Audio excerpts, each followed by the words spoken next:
আসসালামু আলাইকুম রহমতুল্লাহ। আশা করি সবাই ভালো আছেন। আজকে আমরা সোডিয়াম অ্যাবনর্মালিটিস নিয়ে কথা বলবো।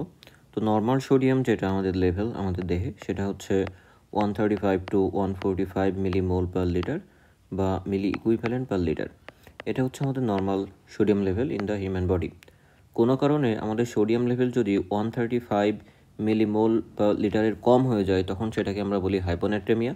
আর যদি এটা 145 মিলিমোল পার লিটারের বেশি হয়ে যায়, তখন সেটাকে আমরা বলি হাইপারনেট্রেমিয়া। আজকে আমাদের টোটাল কথাবার্তা হবে এই হাইপোনেট্রেমিয়া এবং হাইপারনেট্রেমিয়া নিয়ে। তো এটা নিয়ে কথা বলার আগে আমরা প্রথমে দেখে নিই যে আমাদের নর্মাল যে বডিতে সোডিয়াম, সেটা হোমিওস্ট্যাসিস কী করে মেনটেন হয়, বা আমাদের বডিতে যে সোডিয়াম রেগুলেশন এটা কী করে হয়। তো আমরা একটা কথা জানি, আমরা পটাশিয়ামের ক্ষেত্রে পড়েছি যে most of the bodies potassium remain inside the cell বা ইন্টারসেলুলার স্পেসে থাকে। কিন্তু আমাদের সোডিয়ামটা এক্স্যাক্টলি উল্টা। সোডিয়ামের বেশিরভাগ পরিমাণটা থাকে হচ্ছে আমাদের এক্সট্রা সেলুলার স্পেসে, ঠিক আছে। এবং এই এক্সট্রা সেলুলার স্পেসের যে ভলিউম কত হবে, সেটা কিন্তু নিয়ন্ত্রণ করে শুধুমাত্র হচ্ছে আমাদের সোডিয়ামই। তার মানে আমরা বলতে পারি যে total body sodium is the principal determinant of ECF volume. তো একজন মানুষ দিনে কত পরিমাণ সোডিয়াম ইনটেক করে সেটা ডিপেন্ড করে বিভিন্ন বিষয়ের উপরে। কী পরিমাণ খাবার খাচ্ছে, কোন রিজনে সে বাস করে, সে কি সি লেভেলের কাছে আছে নাকি সি লেভেল থেকে অনেক দূরে আছে, এই বিষয়গুলোর উপরে নির্ভর করে। তো এই যে সোডিয়ামের যেই একটা ভেরিয়েশন অফ ইনটেক, এটাকে যে নর্মাল লেভেলের ভিতরে মেনটেন করবে, এই মেনটেনের কাজটা মেইনলি করে থাকে হচ্ছে আমাদের কিডনি। তো এই কিডনি বিভিন্নভাবে আমাদের সোডিয়াম লেভেলকে নিয়ন্ত্রণ করে। বেশিরভাগ সময় এটা রিঅ্যাবজর্পশন করে বা রিঅ্যাবজর্পশন কমায় দেয়। যদি আমাদের দেহে সোডিয়ামের পরিমাণ অনেক বেশি হয়ে যায়, সেক্ষেত্রে আমাদের কিডনি রিঅ্যাবজর্পশনটা কম করবে, যার ফলে সোডিয়াম বাইরে এক্সক্রিট হয়ে যাবে, আমাদের সোডিয়াম লেভেলটা দেহে মেনটেন থাকবে। অথবা যদি সোডিয়াম লেভেল আমাদের দেহে কম হয়, সেক্ষেত্রে দেখা যায় আমাদের সোডিয়াম মানে রিঅ্যাবজর্পশনটা ফ্রম দ্য রেনাল টিউবিউল বেশি হয়। এই কারণে আমাদের সোডিয়াম লেভেলটা নর্মাল যে লেভেল আছে বা রেঞ্জটা আছে 135 টু 145 মিলিমোল পার লিটার, এর ভিতরে মেনটেন হয়। এখন কীভাবে এটা মেনটেন হচ্ছে সেটা আমরা একটু দেখি। যে প্রথমে আসে আমাদের প্রক্সিমাল কনভলিউটেড টিউবিউল। যে পরিমাণ সোডিয়াম হচ্ছে আমাদের ফিল্ট্রেশন হয় বা আলট্রা ফিল্ট্রেশন হয় বোম্যান্স ক্যাপসুলে, তার 65% অফ সোডিয়াম আসলে রিঅ্যাবজর্পশন হয়ে যায় আমাদের প্রক্সিমাল রেনাল টিউবিউলে। তার মানে 65% অফ সোডিয়াম রিঅ্যাবজর্পশন হয়ে হচ্ছে প্রক্সিমাল রেনাল টিউবিউলে।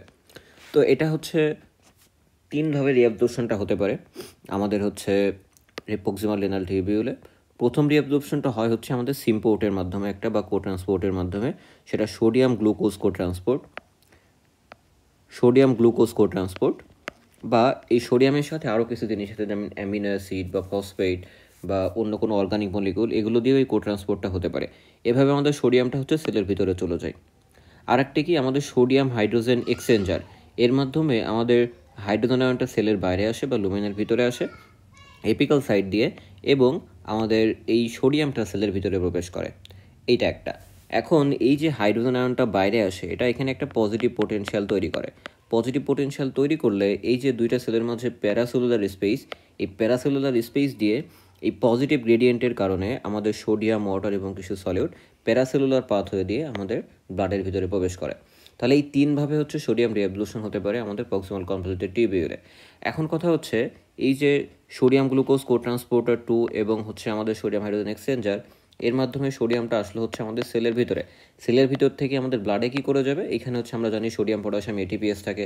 এই সোডিয়াম পটাশিয়াম এটিপিএসের মাধ্যমে 3টা সোডিয়াম আমাদের ব্লাডের ভিতরে প্রবেশ করে পেরিটিউবুলার ক্যাপিলারিতে, এবং 2টা পটাশিয়াম ইন এক্সচেঞ্জ হচ্ছে আমাদের সেলের ভিতরে প্রবেশ করে। তাহলে এইভাবে হচ্ছে আমাদের সোডিয়াম লেভেলটা 65% অফ সোডিয়াম যেটা আমাদের ফিল্ট্রেশন হয়, সেটা রিঅ্যাবজর্পশন হয়ে যায় প্রক্সিমাল কনভলিউটেড টিউবিউলে। বুঝে গেল? তারপরে আসি লুপ অফ হেনলি। তো লুপ অফ হেনলিতে বিশেষ করে আমাদের অ্যাসেন্ডিং লুপ যেটা, মানে অ্যাসেন্ডিং লিম্ব যেটা আমাদের thick ascending limb of loop of Henle, এইখানে দেখা যায় 25% অফ সোডিয়ামই হচ্ছে আমাদের রিঅ্যাবজর্পশন হয়ে যায়। তো এটা হচ্ছে এপিক্যাল সাইড থেকে কি করে হয়, এটা হচ্ছে দেখা যায় দুইভাবে হতে পারে। একটা হচ্ছে আমরা জানি যে প্রক্সিমাল কনভলিউটেড টিউবিউলের এখানে ascending limb of loop of হেনলিতে একটা ট্রান্সপোর্টার থাকে, যেটাকে আমরা বলি সোডিয়াম পটাশিয়াম 2 ক্লোরাইড ট্রান্সপোর্টার বা সিম্পোর্টার, তাই না? এই যে সোডিয়াম পটাশিয়াম ক্লোরাইড ট্রান্সপোর্টার, এটার মাধ্যমে একটা পটাশিয়াম, 2টা ক্লোরাইড এবং একটা সোডিয়াম হচ্ছে সেলের ভিতরে প্রবেশ করে লুমেন থেকে, এপিক্যাল সাইড থেকে, ঠিক আছে। আর এই যে এক্সট্রা পটাশিয়াম আমাদের এখানে প্রবেশ করলো, এই পটাশিয়াম লেভেলটা যাতে হচ্ছে এখানে মেইনটেইন থাকে বা গ্রেডিয়েন্টটা আমাদের ইনসাইড দ্য সেল এবং আউটসাইড দ্য সেল বা লুমেনের ভিতরে যাতে একটা ইকুইলিব্রিয়ামে থাকে। এ কারণে আমাদের এখানে ROMK চ্যানেল থাকে। আমরা পূর্বের ভিডিওতে দেখেছি ROMK চ্যানেল কি, আমাদের renal outer medullary potassium channel, তাই না? এই যে পটাশিয়াম চ্যানেল, এইটা হচ্ছে পটাশিয়ামটাকে আবার লুমেনের ভিতরে এক্সক্রিট করে দেয়, এর মাধ্যমে একটা গ্রেডিয়েন্ট মেনটেন করে। এবং এখানে দেখা যায় পটাশিয়ামটা যখন সেলের ভিতরে আসে তখন লুমেনের ভিতরে কী হয়, আমাদের পজিটিভ চার্জ বেড়ে যায়, মানে ইলেকট্রো পজিটিভিটি ক্রিয়েট হয়। এই ইলেকট্রো পজিটিভিটি আমাদের যে পজিটিভ আয়নগুলো এর ভিতরে আছে, আমাদের ক্যালসিয়াম, ম্যাগনেসিয়াম, পটাশিয়াম এবং সোডিয়াম, এই 4টা আয়নকে আবার প্যারাসেলুলার ওয়েতে শান্টিংয়ের মাধ্যমে আবার ব্লাডে পাঠিয়ে দেয়। তাহলে এখানে দুইটাভাবে আমাদের সোডিয়ামটা রিঅ্যাবজর্পশন হচ্ছে, একটা হচ্ছে সোডিয়াম পটাশিয়াম 2 ক্লোরাইড চ্যানেল দিয়ে, আর একটা হচ্ছে প্যারাসেলুলার শান্টিংয়ের মাধ্যমে আমাদের ডিরেক্টলি ব্লাডে যাচ্ছে। এখন যেই পরিমাণ আমাদের সোডিয়ামটা এই পটাশিয়াম 2 ক্লোরাইড দিয়ে সেলের ভিতরে প্রবেশ করে, সেটা আবার সোডিয়াম পটাশিয়াম ATPase এর মাধ্যমে ব্লাডে প্রবেশ করবে, দুইটা পটাশিয়ামের এক্সচেঞ্জের মাধ্যমে। বোঝা গেল? তাহলে এইভাবে হচ্ছে আমাদের 65% হচ্ছে রিঅ্যাবজর্পশন হয় প্রক্সিমাল কনভলিউটেড টিবিউলে, আর 25% রিঅ্যাবজর্পশন হচ্ছে আমাদের লুপ অফ হেনলিতে। তাহলে 25% আর 65% কত পার্সেন্ট হলো হচ্ছে আমাদের 90%, থাকে হচ্ছে 10%। বাকি যে 10% সোডিয়াম আমাদের থাকে, এই 10%-এর ভিতরে আমাদের ডিস্টাল কনভলিউটেড টিবিউলে 7% অফ সোডিয়াম রিঅ্যাবজর্পশন হয়। কী করে হয়?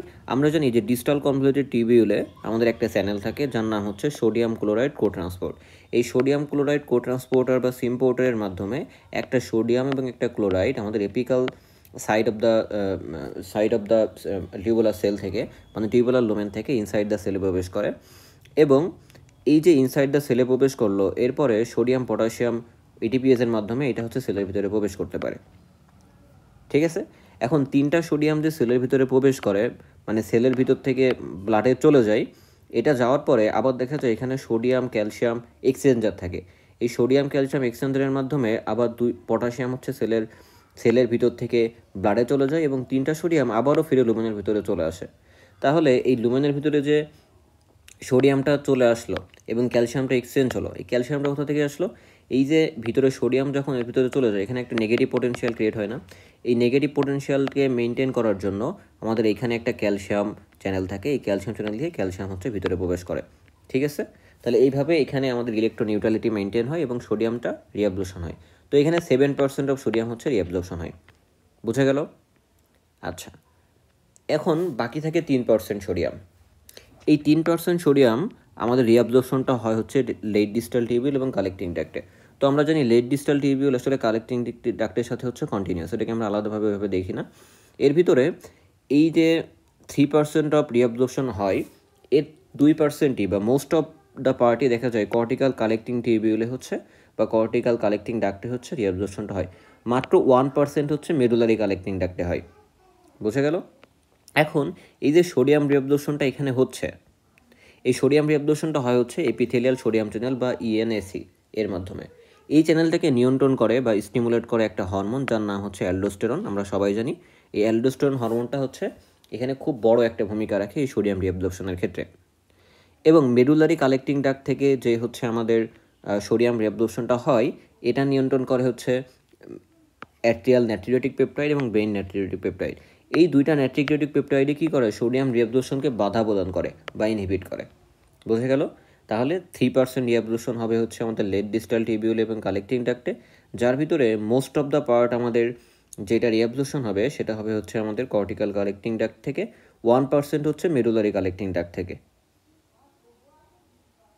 ঠিক আছে? আচ্ছা, তাহলে এই রিঅ্যাবজর্পশনটা কী করে হচ্ছে এখানে? আমরা জানি যে এই যে আমাদের লেট ডিস্টাল টিবিউল, এইখানে হচ্ছে আমাদের এপিক্যাল মেমব্রেনে বা এপিক্যাল সাইডে একটা চ্যানেল থাকে। এই চ্যানেলের নাম কি? এই চ্যানেলের নাম হচ্ছে আমাদের এপিথেলিয়াল সোডিয়াম চ্যানেল। এই এপিথেলিয়াল সোডিয়াম চ্যানেলের মাধ্যমে সোডিয়াম আমাদের সেলের ভিতরে প্রবেশ করে, প্রিন্সিপাল সেল মেইনলি। তো এখানে কয়েক টাইপের সেল থাকে আমরা জানি, প্রিন্সিপাল সেল এবং ইন্টারকালেটেড সেল। ইন্টারকালেটেড সেল আবার আমরা জানি দুই টাইপের। একটা হচ্ছে আমাদের আলফা ইন্টারকালেটেড সেল, যেটা হচ্ছে হাইড্রোজেন ATPase এর মাধ্যমে আমাদের হাইড্রোজেন আয়নকে ইউরিনের ভিতরে বা লুমেনের ভিতরে প্রবেশ করায়। আর একটা হচ্ছে বিটা ইন্টারকালেটেড সেল। এই বিটা ইন্টারকালেটেড সেল কী করে? আমাদের বাইকার্বনেটকে লুমেনের ভিতরে প্রবেশ করাতে পারে। ঠিক আছে? তো এটা আমাদের মাথা ব্যথা না, আমাদের মাথা ব্যথা হচ্ছে এই যে ইএএনসি চ্যানেল, যেটা প্রিন্সিপাল সেলে থাকে, এই প্রিন্সিপাল সেলের মাধ্যমে আমাদের সোডিয়ামটা সেলের ভিতরে এটা প্রবেশ করায়। তো এখানে তো একটা ইলেকট্রোনিউট্রালিটি মেনটেন করা লাগবে, তাই না? ইলেকট্রোনিউট্রালিটি মেনটেন করার জন্য আমরা আগে কী বললাম, যেটা অ্যালডোস্টেরন দিয়ে মেনটেন হয়, ঠিক আছে? তো অ্যালডোস্টেরন কী করে, তখন এই আরও এমকে চ্যানেলকে স্টিমুলেট করে। আরও এমকে চ্যানেল দিয়ে ইলেকট্রোনিউট্রালিটি মেনটেনের জন্য একটা পটাশিয়াম হচ্ছে সেলের ভিতর থেকে আমাদের লুমেনে প্রবেশ করিয়ে দেয়। এবং কিছু ক্লোরাইড দেখা যায় প্যারাসেলুলার ওয়েতে আমাদের ব্লাডের ভিতরে যেতে পারে। তাহলে এইভাবে এখানে কাজটা হয়। তাহলে কী হয়, আমাদের সোডিয়াম সেলের ভিতরে যাবে এবং এটাকে ব্যালেন্স করার জন্য পটাশিয়াম লুমেন থেকে আমাদের সেলের ভিতর থেকে লুমেনে আসবে, ঠিক আছে? এবং হাইড্রোজেন পটাশিয়াম হাইড্রোজেন এটিপিএস দিয়ে আমাদের আলফা ইন্টারক্যালাটেড সেল থেকে সিক্রেট হবে এবং বাইকার্বনেট সিক্রেট হবে বিটা ইন্টারক্যালাটেড সেল থেকে। এই যে দুইটা ইন্টারক্যালাটেড সেল, আলফা এবং বিটা ইন্টারক্যালাটেড সেল, এগুলো কী করে, আমাদের অ্যামোনিয়া এবং অ্যামোনিয়াম সিক্রেশনে হেল্প করে। এখন যেই পরিমাণ পটাশিয়াম এপিথেলিয়াল সোডিয়াম চ্যানেল দিয়ে সেলের ভিতরে আসলো, সেটা হচ্ছে আমাদের সোডিয়াম পটাশিয়াম এটিপিএস দিয়ে আবারও আমাদের ব্লাডের ভিতরে চলে যায় ইন এক্সচেঞ্জ অফ 2 পটাশিয়াম। এই পটাশিয়ামটাই হচ্ছে এখানে এক্সক্রিট করে আমাদের ব্যালেন্সটা মেনটেন করে। বোঝা গেল? তাহলে এইভাবে হচ্ছে আমাদের যেই সোডিয়াম ব্যালেন্সটা আছে আমাদের দেহে, সেটা হচ্ছে হয়। আমি আশা করি আপনাদেরকে বোঝাতে পেরেছি। এখন আসুন, এই যে আমাদের সোডিয়াম ট্রান্সপোর্টটা যেটা হচ্ছে, এটা রেগুলেশন করে বেশ কয়েকটা ফ্যাক্টর। এটা বেশিরভাগই আমি আগের একটা ভিডিওতে বলে রেখেছি, আপনারা চাইলে এখানে ক্লিক করে দেখে নিতে পারেন। সেটা হচ্ছে আমাদের সিভিএসের যেই রেনিন অ্যানজিওটেনসিন অ্যালডোস্টেরন সিস্টেম যেখানে আলোচনা করেছি সেটাতে, ঠিক আছে? মানে রেগুলেশন অফ ব্লাড প্রেশারে। এখন এখানে কি করে আমাদের সোডিয়াম লেভেলটা আমাদের হচ্ছে মেনটেন হয়, সেটা হচ্ছে আমাদের হার্টের যে অ্যাট্রিয়াম এবং আমাদের যে ইন্ট্রাথোরাসিক ভেইনগুলো আছে, এখানে অনেক ভলিউম রিসেপ্টর থাকে, তাই না? তাহলে এখানে ভলিউম রিসেপ্টর থাকে আর কিছু প্রেশার রিসেপ্টর থাকে। কোথা থেকে? আমাদের অ্যাওর্টিক আর্চ, ক্যারোটিড বডিতে, এফারেন্ট আর্টারিওলে, এইগুলোতে থাকে প্রচুর প্রেশার রিসেপ্টর। তাহলে কিছু হচ্ছে ভলিউম রিসেপ্টর যেটা অ্যাট্রিয়াম এবং ইন্ট্রাথোরাসিক ভেইনে থাকে, এবং কিছু প্রেশার রিসেপ্টর যেটা হচ্ছে আমাদের মেইন যে অ্যাওর্টিক আর্চ এবং ক্যারোটিড বডি এইখানে থাকে এবং এফারেন্ট আর্টারিওলে থাকে। তাছাড়াও আমাদের ডিস্টাল কনভলিউটেড টিউবিউলটা যেখানে থাকে, সেই ডিস্টাল কনভলিউটেড টিউবিউলের চারপাশে কিছু জিনিস থাকে যেটাকে আমরা বলি ম্যাকুলা ডেন্সা। এই ম্যাকুলা ডেন্সাতে একটা সেন্সর থাকে যেটা হচ্ছে আমাদের এই টিউবুলার ফ্লুইডকে, সোডিয়াম ক্লোরাইড সমৃদ্ধ যে টিউবুলার ফ্লুইড, এটাকে সেন্স করতে পারে। তাহলে এই যে তিনটা mechanism, volume receptor, pressure receptor এবং টিউবুলার ফ্লুইডের যেই সোডিয়াম ক্লোরাইড, এটাকে সেন্স করতে পারে ম্যাকুলা ডেন্সা। এই তিনটা সিস্টেম আমাদের যদি কোনো কারণে আমাদের দেহে ভলিউম কমে যায়, ঠিক আছে, বা বেড়ে যায়, সেটা সেন্স করতে পারে। সেটা সেন্স করে আমাদের নিউরোহিমোরাল মেকানিজম অথবা হিমোডাইনামিক মেকানিজমের মাধ্যমে এটাকে কারেক্ট করে। নিউরোহিমোরাল মেকানিজম কী কী আছে? একটা হচ্ছে রেনিন অ্যানজিওটেনসিন অ্যালডোস্টেরন সিস্টেম। যদি আমাদের ভলিউমটা হচ্ছে কমে যায় দেহে,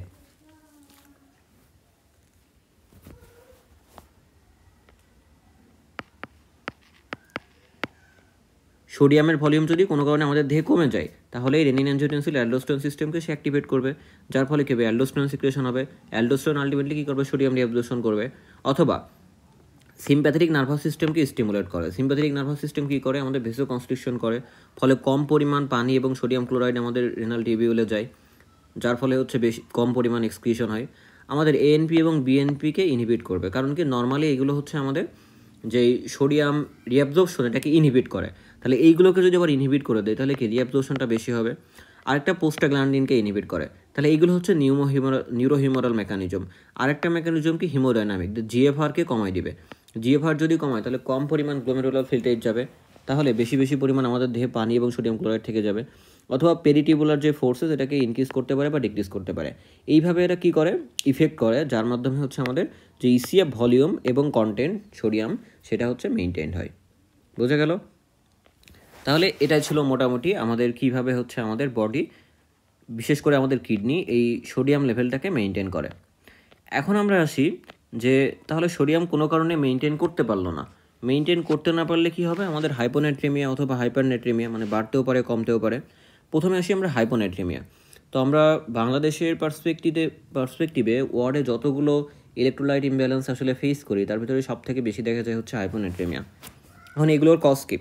তো এই হাইপোনাইট্রেমিয়ার কজগুলোকে বা মেকানিজমকে আমরা তিনটা ভাগে ভাগ করতে পারি। একটা হচ্ছে হাইপোভলিমিক হাইপোনাইট্রেমিয়া, একটা হচ্ছে ইউভলিমিক হাইপোনাইট্রেমিয়া, আর একটা হচ্ছে হাইপারভলিমিক হাইপোনাইট্রেমিয়া। আবার হাইপারনাইট্রেমিয়াকেও একইভাবে আমরা তিনটা ভাগে ভাগ করতে পারি। একটা হচ্ছে হাইপোভলিমিক হাইপারনাইট্রেমিয়া, একটা হচ্ছে ইউভলিমিক হাইপারনাইট্রেমিয়া, অথবা হাইপারভলিমিক হাইপারনাইট্রেমিয়া। এখন এগুলো মানে কি? এগুলো মানে হচ্ছে আমাদের এখানে হাইপোনেট্রেমিয়ার ক্ষেত্রে প্রথমে বলি, কেমন?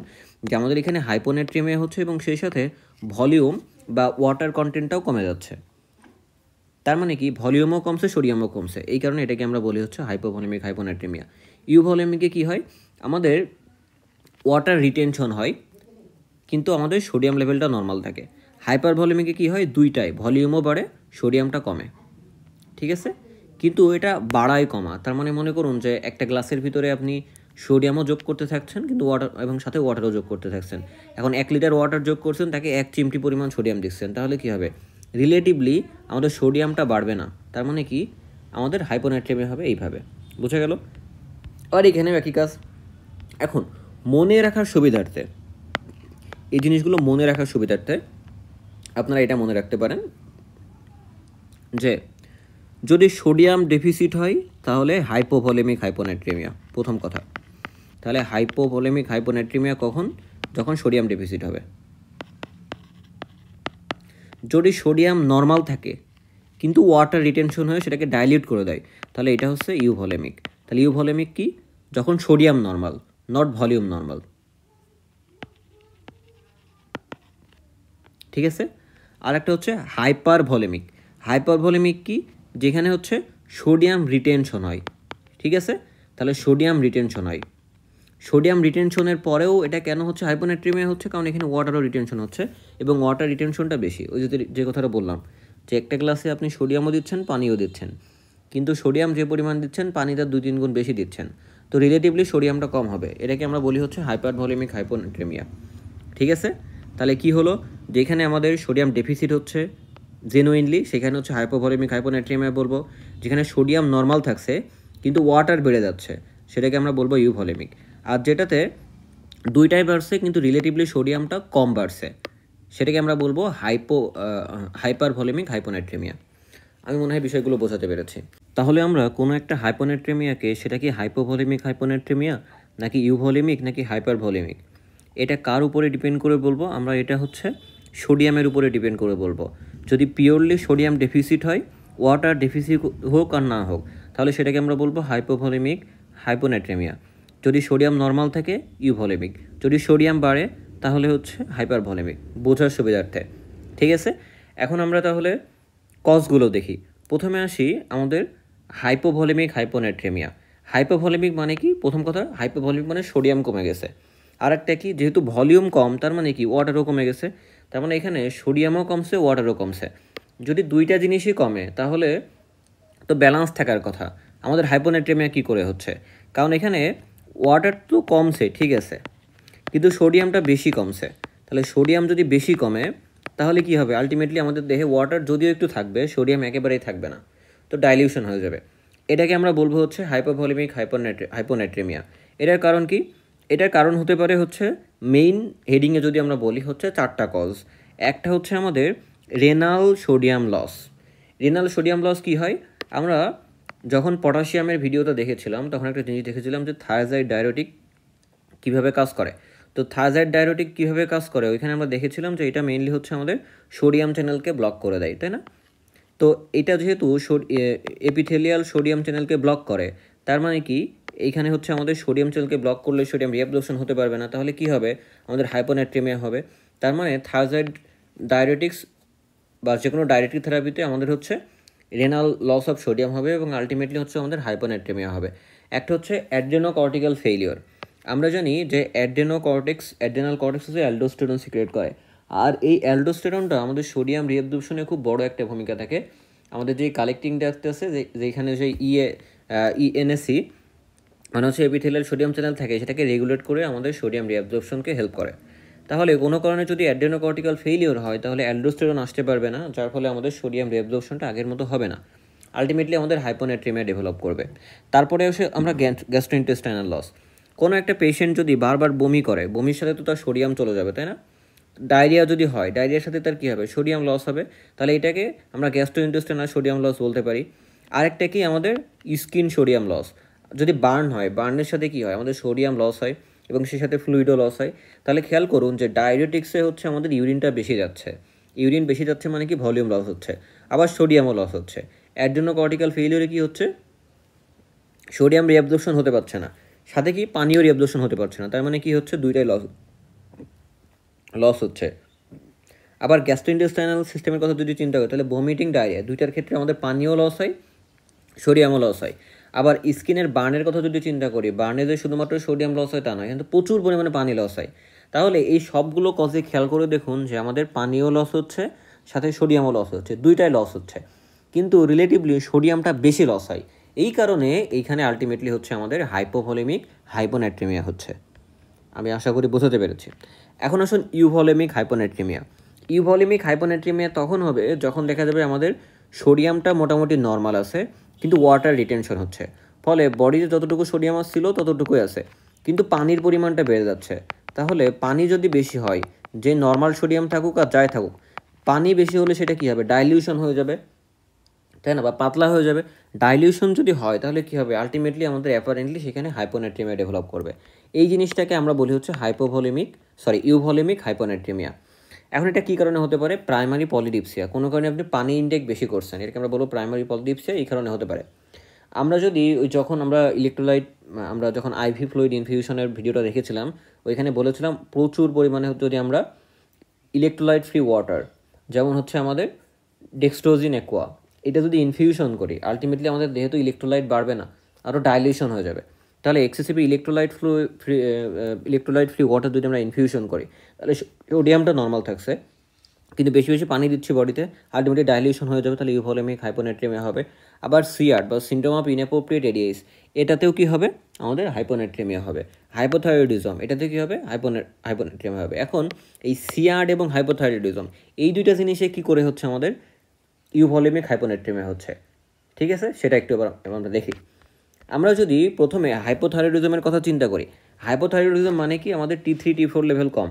এখন T3 T4 লেভেল এইগুলো কী করে জানেন, আমাদের যেই কার্ডিয়াক মাসেলের কন্ট্রাক্টিলিটি এটা বাড়ায়, আমাদের সিস্টেমিক ভাস্কুলার রেজিস্ট্যান্সকে বাড়ায়, আমাদের হার্ট রেটকে বাড়ায় বা ট্যাকিকার্ডিয়া করে, তাই না, আমরা বলেছি থাইরোটক্সিকোসিসে ট্যাকিকার্ডিয়া হবে।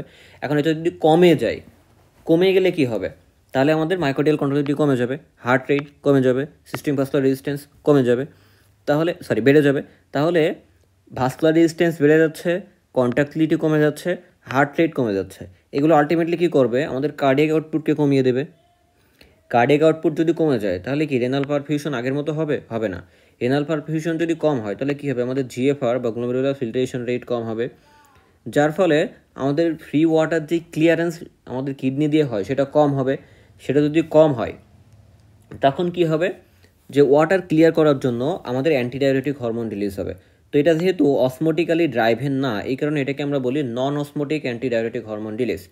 অসমোটিক তো আরেক জিনিস, তাই না, সেখানে অসমোলারিটি মেনটেন করার জন্য। তো এখানে তো ওয়াটারটা হচ্ছে আমাদের একেবারেই হাইপো অসমোটিক, বা এখানে অসমোলারিটির কোনো কথা নেই, তাহলে নন অসমোটিক অ্যান্টিডায়োরেটিক হরমোন রিলিজ।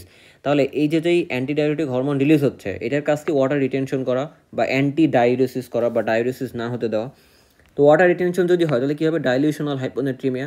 তার মানে আলটিমেটলি আমাদের সোডিয়াম লেভেলটা একই আছে, কিন্তু হাইপোথাইরয়েডিজমে কী হচ্ছে, প্রচুর পরিমাণে ওয়াটার রিটেনশন হচ্ছে, তাহলে কি হলো, সেই ইউভলিমিক হাইপোনাট্রিমিয়া। আবার যদি সিআরডের কথা চিন্তা করি বা syndrome of inappropriate ads secretion, এখানে কী হয়, এইখানে আমাদের যে প্লাজমা অসমোলারিটি, এটা নর্মালও থাকতে পারে, লোও থাকতে পারে। তাহলে এখানে কাহিনিটা কি হয়, যে বেশি বেশি এডিএইচ সিক্রেশন হয়।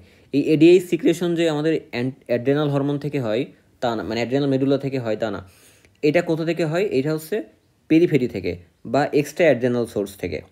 তো এই এডিএইচটা কী করে, আমাদের ওয়াটার রিঅ্যাবজর্পশনকে বাড়ায় দেয়। ওয়াটার রিঅ্যাবজর্পশনকে যদি বাড়িয়ে দেয়, তাহলে আমাদের দেহে যে সোডিয়ামটা আছে সেটা কী হবে, ডাইলিউশন হয়ে যাবে, ফলে ডাইলিউশনাল হাইপোনাট্রিমিয়া হবে। তাছাড়া কী হয়, আমাদের সেরাম অসমোলারিটিকে কী করবে, কমিয়ে দেবে, কারণ কি এখানে আমাদের ওয়াটারের পরিমাণটা অনেক বাড়ছে, কিন্তু সোডিয়াম বা পটাশিয়াম অন্যান্য জিনিসগুলো তো বাড়ছে না। আবার আমাদের কনসেন্ট্রেশন অফ ইউরিনের জন্য আমাদের কাউন্টার কারেন্ট মেকানিজম কাজ করে। তো ওইখানে আমাদের অ্যান্টিডায়োরেটিক হরমোনের একটা ভূমিকা আছে, যে ওইখানে অসমোলারিটিটাকে আমাদের বাড়িয়ে দেয় আমাদের রেনাল মেডুলার। কিন্তু যেহেতু এইখানে আমাদের পানির পরিমাণ বাড়িয়ে দিচ্ছে, তার মানে আমাদের অসমোলারিটি কমে যাচ্ছে। তাহলে অ্যাড্রেনাল মেডুলার অসমোলারিটি যদি কমে যায়, আলটিমেটলি আমাদের ইউরিনটা আগের মতো আর কনসেন্ট্রেশন করতে পারবে না, ফলে ইউরিনের অসমোলারিটি অনেক বেশি হবে এবং ইউরিনের সোডিয়ামের পরিমাণ অনেক বেশি হবে। বুঝে গেল? তাহলে এটা কী কারণে হতে পারে? এটা বিভিন্ন টিউমারের কারণে হতে পারে। স্পেশালি মনে রাখবেন আমাদের লাং কার্সিনোমার একটা উল্লেখযোগ্য একটা প্যারানিওপ্লাস্টিক সিন্ড্রোম হচ্ছে এই সিন্ড্রোম অফ ইনঅ্যাপ্রোপ্রিয়েট এরিয়াস। তারপরে সেন্ট্রাল নার্ভাস সিস্টেম ডিসঅর্ডারের কারণে হতে পারে, যেমন স্ট্রোক, ট্রমা, ইনফেকশন, সাইকোসিস, পোরফাইরিয়া। তারপরে পালমোনারি ডিসঅর্ডার যেমন obstructive lung disease, tuberculosis, pneumonia, এগুলোতে হতে পারে। ড্রাগ যেমন অ্যান্টিকনভালসেন্ট, সাইকোট্রপিক্স, অ্যান্টিডিপ্রেসেন্ট, সাইটোটক্সিক্স, এগুলোতে হতে পারে। এবং ইডিওপ্যাথিক কারণেও সিন্ড্রোম অফ ইনঅ্যাপ্রোপ্রিয়েট এরিয়াস হতে পারে। ডায়াগনোসিস কি? এখানে যেহেতু আমাদের পানির পরিমাণ অনেক বেড়ে যাচ্ছে, তার মানে সোডিয়ামের কনসেন্ট্রেশন কী হবে? অনেক কম হবে। তাহলে 130 মিলিমোল পার লিটারেরও কম হয়ে যায়। প্লাজমা অসমোলারিটি কী হবে? কমে যাবে। কেন? আমাদের পানির পরিমাণ বেশি, কিন্তু সোডিয়াম সেই লেভেলে নেই। ইউরিন অসমোলারিটি কী হবে? ইউরিন অসমোলারিটি বেড়ে যাবে। কারণ কি? এখানে সোডিয়ামের যে কনসেন্ট্রেশন মেকানিজম, মানে যে কনসেন্ট্রেশন মেকানিজম কিডনি, সেটা হ্যাম্পার হবে অ্যান্টিডায়োরেটিক হরমোনের বেশি বেশি পরিমাণ পানি রিঅ্যাবজর্পশন করার কারণে। আবার ইউরিনারি সোডিয়াম কনসেন্ট্রেশন কী হবে? বেড়ে যাবে। ঠিক আছে? তাহলে এই কাহিনিগুলো আমরা দেখতে পাবো। তাছাড়া আমাদের normal plasma urea, creatinine, uric acid থাকবে, কারণ এগুলোতে কোনো ঝামেলা করছে না। আর ক্লিনিক্যালি দেখা যাবে পেশেন্ট ইউভলিমিক আছে। Absence of adrenal thyroid and pituitary renal insufficiency থাকবে। No recent use of diabetics থাকবে। Exclusion of other cause of hyponatremia. এইটা করলে আমরা মোটামুটি মানে ধরে নিতে পারবো যে এটা হচ্ছে একটা সিন্ড্রোম অফ ইনঅ্যাপ্রোপ্রিয়েট এরিয়াস। তাহলে এইসব কারণে হচ্ছে আমাদের ইউভলিমিক হাইপোনেট্রিমিয়া হতে পারে। লাস্টের যে কথা, যে আমাদের হচ্ছে হাইপারভলিমিক হাইপোনেট্রিমিয়া, তার মানে এখানে হচ্ছে সোডিয়াম লেভেলও বাড়ছে, ওয়াটারও বাড়ছে। তাহলে সোডিয়ামও বাড়ছে, ওয়াটারও বাড়ছে, কিন্তু ওয়াটার মনে করুন 3 গুণ বাড়ছে, সেখানে সোডিয়াম মাত্র 1 গুণ। তাহলে কি এই এতটুকু সোডিয়াম বেড়ে এই ওয়াটারের যেই বাড়া, এটা কি পেস ধরতে পারবে? ধরতে পারবে না। তাহলে পেস যদি মেনটেন না করতে পারে, তার মানে অ্যাপারেন্টলি পেশেন্টটা কী হবে? হাইপোনেট্রিমিক। এই জিনিসটাকে আমরা বলি হাইপারভলিমিক হাইপোনেট্রিমিয়া। তাহলে হাইপারভলিমিক হাইপোনেট্রিমিয়া কোথায় কোথায় হতে পারে? আমাদের অ্যাসাইটিসের যে কজগুলো সেগুলো বলে দিবেন, যে congestive cardiac failure, cirrhosis, nephrotic syndrome, chronic kidney disease, এইগুলোতে হতে পারে। এখন কথা হচ্ছে এইগুলোতে কেন হাইপারভলিমিক হাইপোনেট্রিমিয়া হয় সেটা একটু আমরা দেখি। তো আমাদের congestive cardiac failure, cirrhosis, nephrotic syndrome, CKD, এগুলোতে কী হয়? আমাদের টোটাল ভলিউম কী হয়? অবশ্যই হাই, কারণ এখানে কি হচ্ছে আমাদের অ্যাসাইটিস বা ইডেমা এগুলো হয়। তার মানে কি ইসিএফের ভলিউম টোটাল অনেক হাই হয়ে যায়। সেগুলো ব্লাড কম্পোনেন্ট থেকে, মানে ব্লাড কম্পার্টমেন্ট থেকে বা ভাস্কুলার কম্পার্টমেন্ট থেকে আমাদের ইন্টারস্টিশাল কম্পার্টমেন্টে চলে এসেছে, এই কারণেই তো আমাদের ইডেমাগুলো হচ্ছে, তাই না? তাহলে আমাদের টোটাল ভলিউম হাই, কিন্তু আমাদের কার্ডিয়াক আউটপুট হচ্ছে পোর হবে। ইন কেস অফ আমাদের কনজেস্টিভ কার্ডিয়াক ফেলিওর বা কোনিক হার্ট ফেলিওর, ওদের অনকোটিক প্রেশার কম হবে সিরোসিস বা নেফ্রোটিক সিন্ড্রোমে, কারণ কি এখানে প্রোটিন লস হচ্ছে অথবা তৈরি হচ্ছে না। আমাদের রেনাল ফেলিওর যেমন সিকেডি, এই সব কারণে দেখা যাবে আমাদের আর্টারিয়াল যেই আন্ডার ফিলিং বা আর্টারিয়াল যেই ফিলিং, এটা কম হবে বা আন্ডার ফিলিং হবে।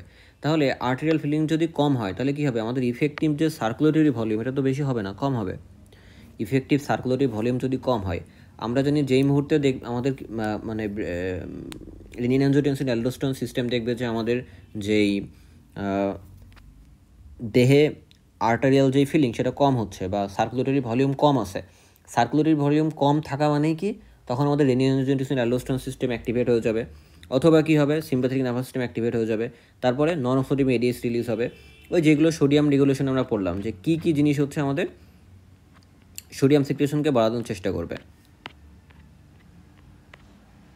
এই যে এইগুলো হইলে তখন কী হবে? রেনিন অ্যালডোস্টেরন সিস্টেম, তারপরে এসএনএস, তারপরে আমাদের পিওটিপেল ফোর্সেস, এই জিনিসগুলো কী করবে? এই জিনিসগুলো হচ্ছে আমাদের দেহে তখন হচ্ছে সোডিয়ামের পরিমাণ বাড়ানোর চেষ্টা করবে বা ভলিউম বাড়ানোর চেষ্টা করবে। তো রাস্ট কী করে? রাস্ট হচ্ছে অ্যালডোস্টেরন সিক্রেশন করে, যার কারণে সোডিয়ামের ওয়াটার রিটেনশন হবে। সিম্প্যাথেটিক নার্ভাস সিস্টেম যদি আমাদের অ্যাক্টিভেট হয়, তাহলে কী হবে? আমাদের সিস্টেমিক ভেসোকনস্ট্রিকশন করবে, যার ফলে রেনাল ভেসোকনস্ট্রিকশন হবে, সোডিয়াম রিটেনশন হবে। এবং নন অবস্ট্রাকটিভ এডিএস রিলিজ হলে কী হবে? ওয়াটার রিঅ্যাবজর্পশনও বাড়বে কালেক্টিং ডাক্টে। তাহলে এই সব কারণে দেখা যাবে আমাদের সোডিয়ামও রিটেনশন হচ্ছে, ওয়াটারও রিটেনশন হচ্ছে, কিন্তু রিলেটিভলি ওয়াটার রিটেনশন বেশি হচ্ছে। এইটা আলটিমেটলি কিসে লিড করবে? ডাইলিউশনাল হাইপোনেট্রিমিয়াতে। এই কারণে আমাদের এই যে কনজেস্টিভ কার্ডিয়াক ফেলিওর, তারপরে হচ্ছে আমাদের নেফ্রোটিক সিন্ড্রোম, সিরোসিস, সিকেডি, এইগুলোতে আমাদের হাইপারভলিমিক হাইপোনেট্রিমিয়া হচ্ছে। আমার মনে হয় আমি মেকানিজমগুলো বোঝাতে পেরেছি, যে হাইপারভলিমিক হাইপোনেট্রিমিয়া কেন হয়, ইউভলিমিক হাইপোনেট্রিমিয়া কেন হয়, এবং হাইপারভলিমিক হাইপোনেট্রিমিয়া কেন হচ্ছে। এখন কিছু সার্জিক্যাল কজ আছে, যে সার্জারিতে কেন এইগুলো হতে পারে। একটা হচ্ছে আমাদের ইন্টেস্টিনাল অবস্ট্রাকশনে হতে পারে, কারণ কি থার্ড স্পেসিং হয় ফ্লুইডের, তাই না? তাহলে সেইখানে হচ্ছে আমাদের হাইপোনেট্রিমিয়া হতে পারে, ইন্টেস্টাইনাল ফিস্টুলার কারণে হতে পারে, বিলিয়ারি ডিউডেনাল গ্যাস্ট্রিক প্যানক্রিয়াটিক, তারপরে গ্যাস্ট্রিক আউটলেট অবস্ট্রাকশন হতে পারে যেখানে সিভিয়ার ভমিটিং হয়, রাইলস টিউব অ্যাসপিরেশন যদি করি, বার্ন যদি হয়, সিভিয়ার ডায়রিয়া যদি হয়, syndrome of inappropriate ADH immediately after surgery trauma, এইসব কারণে হচ্ছে আমাদের সার্জারিক্যাল মানে আগের কজগুলোর সাথে এইগুলো হচ্ছে আমাদের সার্জারিতে মেইনলি দেখা যায় বা সার্জিক্যাল কজ অফ হাইপোনেট্রিমিয়া। বুঝে গেল? তাহলে হাইপোনেট্রিমিয়ার কজ নিয়ে আমাদের মনে হয় না আর কোনো কনফিউশন আছে। এখন আমরা হাইপারনেট্রিমিয়ার কজগুলো দেখি। তো হাইপারনেট্রিমিয়ার কজগুলোকে একইভাবে আমরা 3 ভাগে ভাগ করতে পারি। এইখানেও আমাদের কি মনে রাখতে হবে? এখানে মনে রাখতে হবে যে সোডিয়ামের কথা। সোডিয়াম কম মানে হাইপোভলিমিক, সোডিয়াম নর্মাল মানে ইউভলিমিক, সোডিয়াম বেশি তার মানে হচ্ছে হাইপারভলিমিক। ওয়াটারের কথা আমরা পরে আসবো। তাহলে হাইপোভলিমিক হাইপারনেট্রিমিয়া জিনিসটা কি? এখানে সোডিয়াম ডেফিসিট হচ্ছে এবং ওয়াটারও ডেফিসিট হচ্ছে, কিন্তু ওয়াটার ডেফিসিটটা বেশি হচ্ছে। মনে করুন ওয়াটারও কমছে আমাদের বডিতে, ওয়াটারও কমছে, আবার আমাদের সোডিয়ামও কমছে, কিন্তু সোডিয়াম যে লেভেলে কমছে তার থেকে বেশি পরিমাণ ওয়াটার কমছে। তাহলে কী হবে? আলটিমেটলি সোডিয়াম আমাদের দিয়ে রিটেনশন শুরু হবে, রিলেটিভ রিটেনশন, মানে অ্যাবসলিউট রিটেনশন না। এখানে সোডিয়াম আর একটা জিনিস কমার কারণে রিলেটিভলি আমাদের সোডিয়ামটা বাড়তে থাকবে। এটাকে আমরা বলবো হাইপোভলিমিক হাইপারনেট্রিমিয়া, তার মানে রিলেটিভলি সোডিয়ামটা আমাদের দেহে বেশি থাকবে। আরেকটা হচ্ছে ইউভলিমিক হাইপারনেট্রিমিয়া। এটা কি আমাদের দেহে সোডিয়ামটা নর্মাল আছে, সে যার জায়গার মতো বসে আছে, কিন্তু পরিপার্শ্বে যে পানি ছিল, প্রচুর পানি ছিল, তাই না? তাহলে এই পানি যদি কমে যায় বা ওয়াটার যদি লস হয় তাহলে কি হবে? রিলেটিভলি আমাদের চারিপাশে যদি ওয়াটার লস হয়ে যায়, সোডিয়াম আগের মতোই আছে, এইটা আলটিমেটলি রিলেটিভলি কী করবে? আমাদের সোডিয়াম লেভেলকে বাড়াই দিবে। এই জিনিসটাকে আমরা বলি হচ্ছে ইউভলিমিক হাইপারনেট্রিমিয়া। ইউভলিমিক কেন? কারণ সোডিয়াম এখানে ইউভলিমিক আছে বা নর্মাল আছে। আরেকটা হচ্ছে হাইপারভলিমিক হাইপারনেট্রিমিয়া। এইটা কি আমাদের সোডিয়াম রিটেনশন হচ্ছে, সাথে আমাদের ওয়াটারও রিটেনশন হচ্ছে। এখন সোডিয়াম যে লেভেলে রিটেনশন হচ্ছে, ওয়াটার তার থেকে কম লেভেলে রিটেনশন হচ্ছে।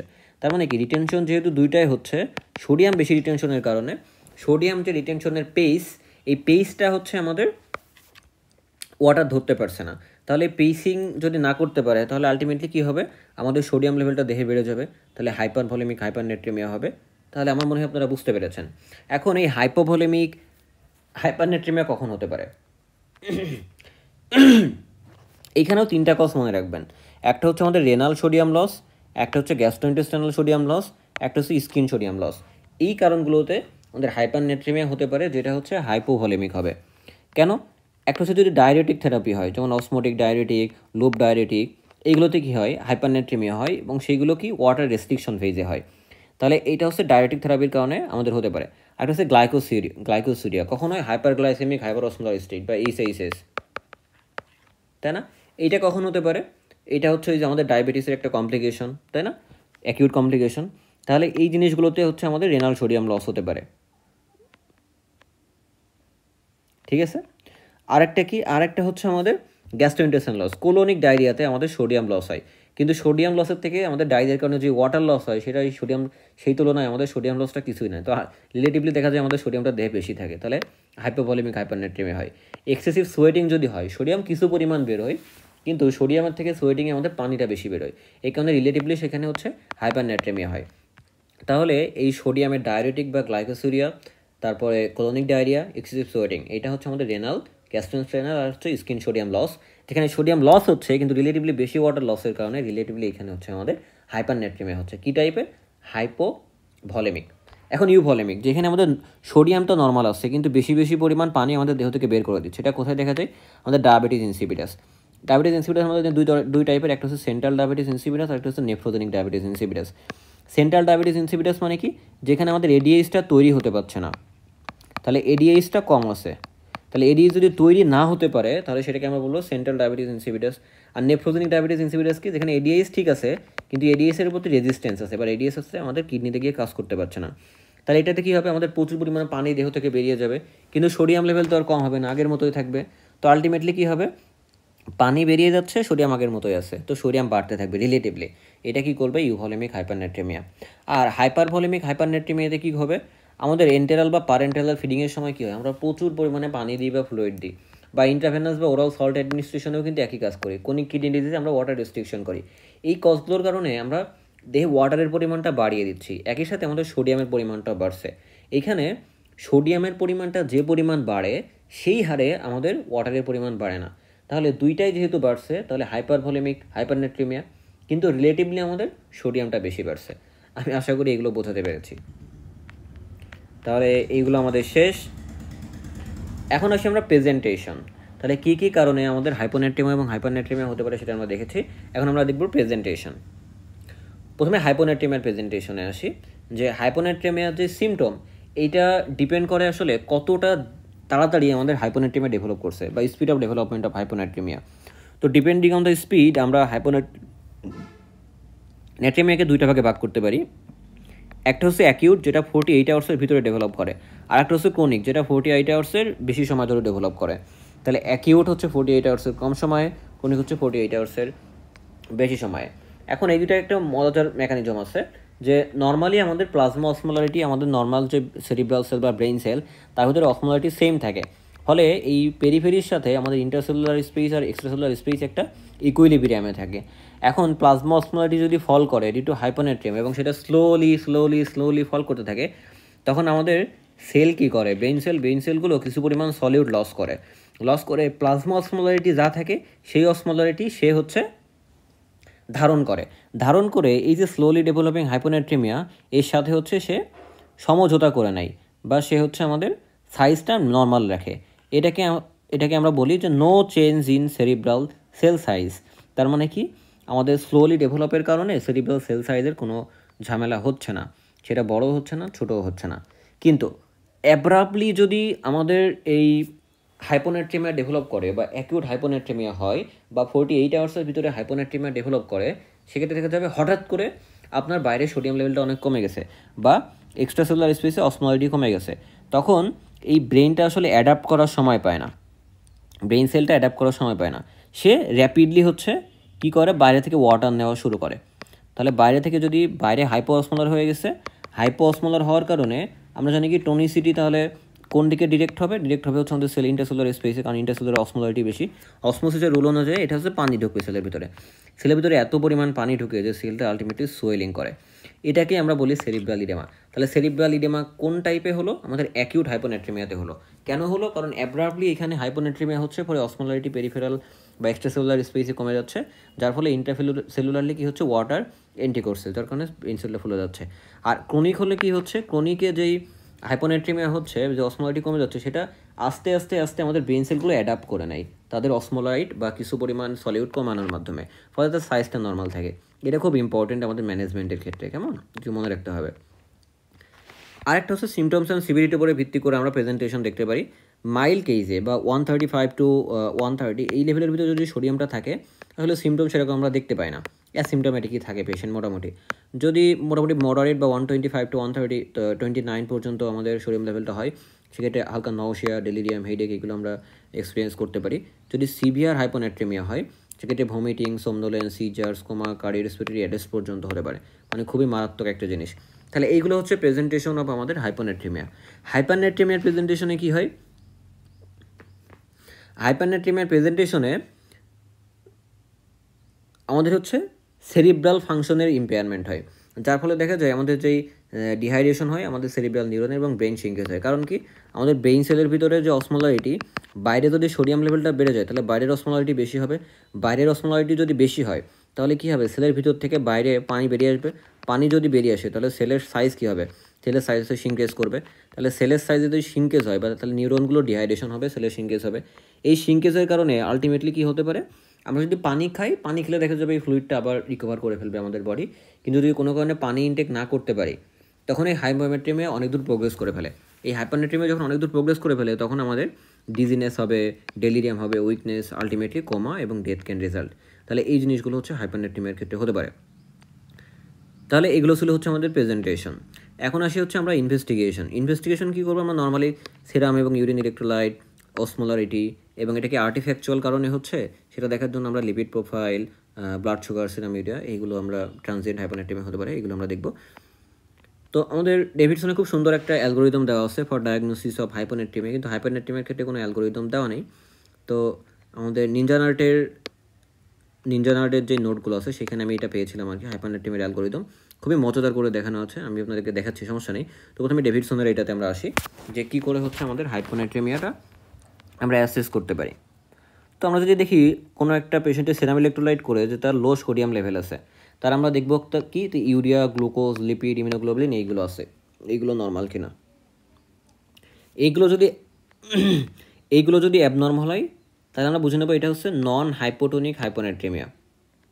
তখন আমরা বুঝবো যে এগুলো আসলে আমাদের ইউরিয়া, গ্লুকোজ, লিপিড, ইমিউনোগ্লোবুলিন এগুলোর কোনো একটা অ্যাবনর্মালিটির কারণে হচ্ছে, এটা নট ট্রুলি হচ্ছে আমাদের হাইপোনাট্রিমিয়া না, বা এটা হচ্ছে আমাদের নন হাইপোটোনিক হাইপোনাট্রিমিয়া, মানে টনিসিটি এখানে ইফেক্ট হচ্ছে না।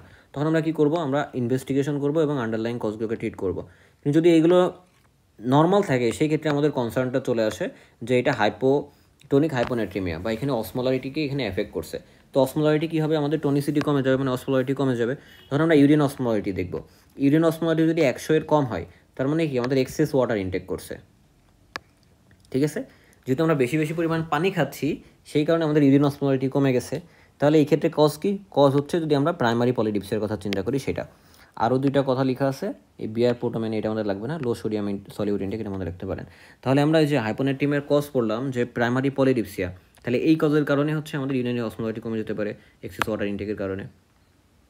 অথবা দেখা গেল আমাদের অসমোলারিটি 100 মিলিমোল পার কেজি এর বেশি হয়ে গেছে, তার মানে কি এখানে আমাদের ইউরিনের অসমোলারিটি বেশি, মানে কি ইউরিনে প্রচুর পরিমাণে সোডিয়াম যাচ্ছে।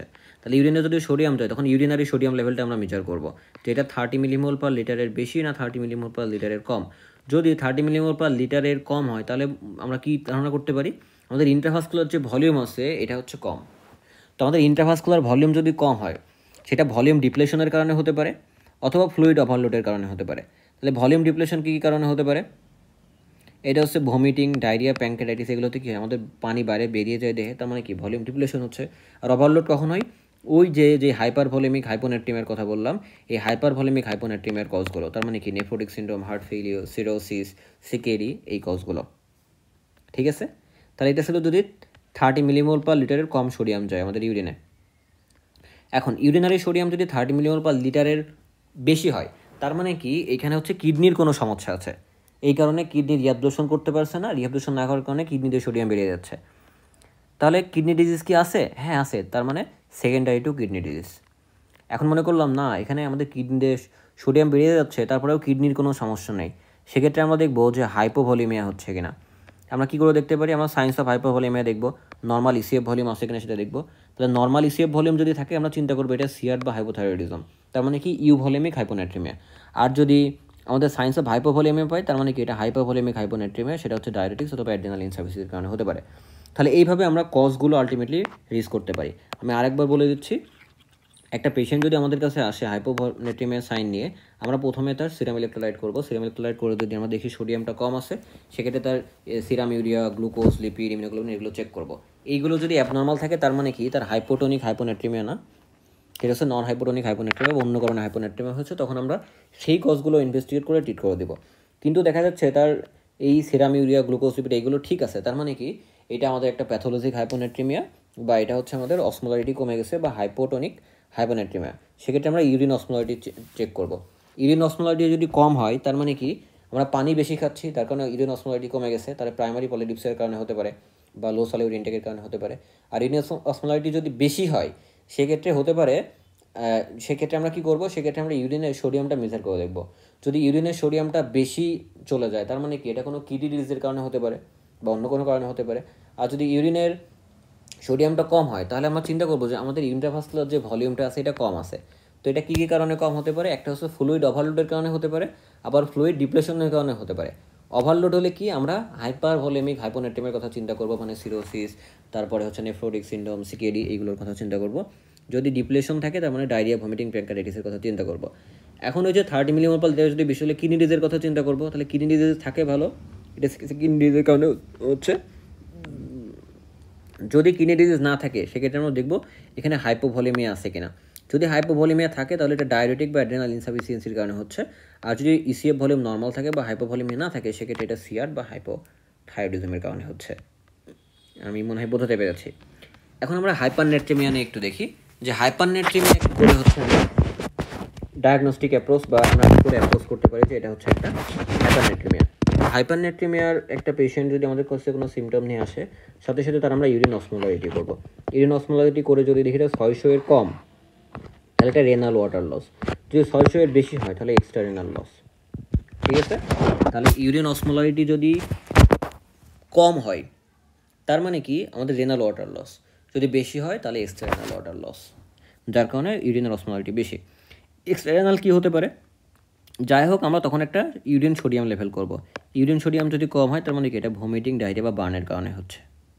তাহলে একটা সাইড আমাদের শেষ, যে আমরা দেখলাম তার ইউরিন অসমোলারিটি করে অসমোলারিটিটা অনেক বেশি, আমরা চিন্তা করলাম তাহলে এক্সটার্নাল কোনো কজ হবে, এখানে আমরা ইউরিনারি সোডিয়াম দেখলাম যে ইউরিনারি সোডিয়াম কম, তার মানে কি ইউরিনারি লসটা হচ্ছে না বরং এক্সটার্নাল লসটা হচ্ছে। তাহলে সেখানে কী কী হতে পারে, আমাদের ভমিটিং, ডায়রিয়া, বার্ন এগুলোর কারণে।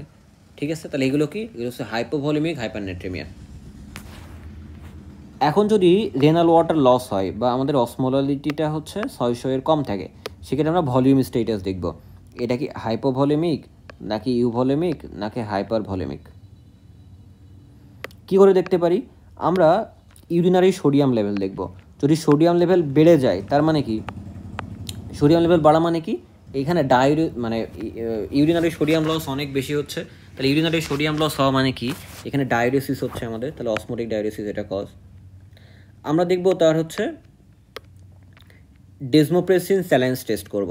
ডেজমোপ্রেসিন স্যালাইন্স টেস্ট করলে যদি ডেজমোপ্রেসিনের আমাদের দেহে অ্যাডমিনিস্টার করার পরে আমাদের ইউরিনের অসমোলারিটি বেড়ে যায়, তার মানে চিন্তা করবো এটা সেন্ট্রাল ডায়াবেটিস ইনসিপিটাসের কারণে। কিন্তু ডেজমোপ্রেসিন স্যালাইন্স টেস্টে যদি কোনো রেসপন্স না করে তার মানে কি এটা নেফ্রোজেনিক ডায়াবেটিস ইনসিপিটাস। ঠিক আছে, তারপরে হাইপার ভলিমিক হাইপারনেট্রিমিয়া কিনা, এর জন্য আমরা প্লাজমা রেনিন আর হচ্ছে অ্যাঞ্জিওটেনসিন লেভেলটা আমরা দেখব। যদি অ্যালডোস্টেরনও বাড়ে রেনিনও বাড়ে তার মানে কি এটা সেকেন্ডারি হাইপার অ্যালডোস্টেরনিজম, রেনিন বেরোচ্ছে সেটা গিয়ে রেনিন অ্যাঞ্জিওটেনসিন অ্যালডোস্টেরনের সিস্টেমের মাধ্যমে অ্যালডোস্টেরনকে বাড়িয়েছে।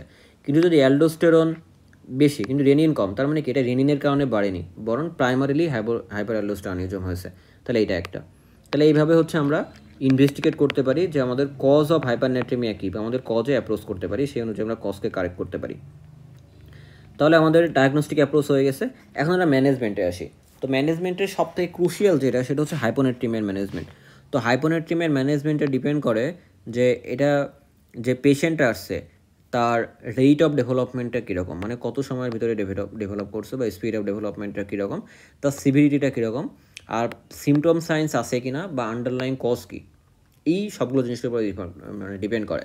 এখন কোনো একটা পেশেন্ট যদি আপনার কাছে আসে যে অ্যাকিউট ডেভেলপমেন্ট হয়েছে বা র্যাপিড ডেভেলপমেন্ট হয়েছে বা তার ডেভেলপমেন্ট অফ হাইপোনেট্রিমিয়া হচ্ছে উইথিন 48 আওয়ার্স, এবং তারপরে তার দেখা গেল তার সাইন্স আছে সেরিব্রাল ইডেমার, সেটা হতে পারে অপটান্ডেশন বা তার কনভালশন আছে, এবং তার দেখা গেল হচ্ছে সিভিয়ার হাইপোনেট্রিমিয়া আছে। তাহলে সিভিয়ার হাইপোনেট্রিমিয়া যদি থাকে, র্যাপিডলি ডেভেলপড হয়, তার সাইন সিমটম থাকে, এই ক্ষেত্রে মাস্ট ইমিডিয়েটলি এবং খুব র্যাপিডলি তার সোডিয়াম লেভেলটাকে আমাদের রিস্ক করতে হবে। তাহলে সোডিয়াম রিস্টোর করার পদ্ধতিকে এখানে আমরা হাইপারটনিক স্যালাইন ইউজ করব। হাইপারটনিক স্যালাইন কি, আমাদের 3% সোডিয়াম ক্লোরাইড। তাহলে এই 3% সোডিয়াম ক্লোরাইড আমরা প্রথমে কি করব, বোলাস ডোজেস দিব 150 millilitre over 20 minutes. 150 millilitre over 20 minutes দেওয়ার পরে আমরা দেখবো তার সোডিয়াম লেভেলটা বাড়ছে কিনা, যদি না বাড়ে তখন আমরা আরও 2 বার সর্বোচ্চ আমরা চেষ্টা করে দেখতে পারি। ঠিক আছে, তারপরে দেখবো আমাদের নিউরোলজিক্যাল রেসপন্স হচ্ছে কিনা বা প্লাজমা সোডিয়াম বাড়ছে কিনা। এইভাবে আমরা হচ্ছে র্যাপিডলি ডেভেলপ কোনো একটা হাইপোনেট্রিমিয়াকে ট্রিট করতে পারি। এখন দেখে গেলো একটা পেশেন্ট আপনার কাছে আসছে যার যেই আমাদের হাইপোনেট্রিমিয়াটা স্লোলি ডেভেলপ করছে এবং সেখানে কোনো সাইন সিমটমস আপনি পাচ্ছেন না বা পেশেন্টটা সিভিয়ারও না, সেক্ষেত্রে আপনি অত তাড়াতাড়ি কারেক্ট করবেন না, তাড়াতাড়ি কারেক্ট করলেই ঝামেলা বেঁধে যাবে। এক্ষেত্রে আমরা স্লোলি কারেক্ট করব এবং রেট অফ কারেকশন কত হবে, 10 millimole per litre per 24 hours, মানে প্রতি লিটারের জন্য 10 মিলিমোল পার লিটারের বেশি একদিনে হওয়া যাবে না। এখন ধরেন আপনি করে দিলেন, তাড়াতাড়ি করে দিলেন, তাহলে কি হবে, তাড়াতাড়ি যদি কারেক্ট করেন তাহলে যেই কাহিনিটা ঘটবে সেটা আমরা আগেও একদিন বলেছি, পন্টাইন মাইলিনোলাইসিস বা অসমোটিক ডিমাইলিনেশন সিনড্রোম, ওডিএস। এই ওডিএস নিয়ে আমরা ফ্লুইডের ভিডিওতে বলেছি, তাই না, যে আমাদের সেরিব্রাল সেল কী করে, adapt to slowly developing hyposmolarity বা reducing intercellular osmolarity by maintaining normal cell volume. এই যে এটার কথা বলছি আমরা, এইটা আপনাদেরকে দেখালাম একটু আগে না, যে যদি স্লোলি ডেভেলপ করে আমাদের হাইপোনেট্রিমিয়া, সেক্ষেত্রে আমাদের সেরিব্রাল সেলগুলো আছে সেগুলো আস্তে আস্তে অ্যাডাপ্ট করে নেয় এর সাথে, কিছু প্লাজমা লাইট বা অসমোলাইট হচ্ছে বাইরে বের করে দিয়ে। Under this condition an abrupt increase in extracellular osmolality can lead to water shifting out the cerebral neurons abruptly. এখন আপনার সেলটা দেখা যাচ্ছে এই স্লোলি ডেভেলপিং হাইপোনাট্রিয়ামের সাথে অ্যাডাপ্ট করে নিয়েছে। এখন হঠাৎ করে যদি আপনি এক্সট্রাসেলুলার অসমোলারিটি বাড়িয়ে দেন by infusion of 3% sodium chloride rapidly, তাহলে র্যাপিডলি কী হবে, ফ্লুইডগুলো বাইরে শিফট করা শুরু করবে সেলের ভিতর থেকে।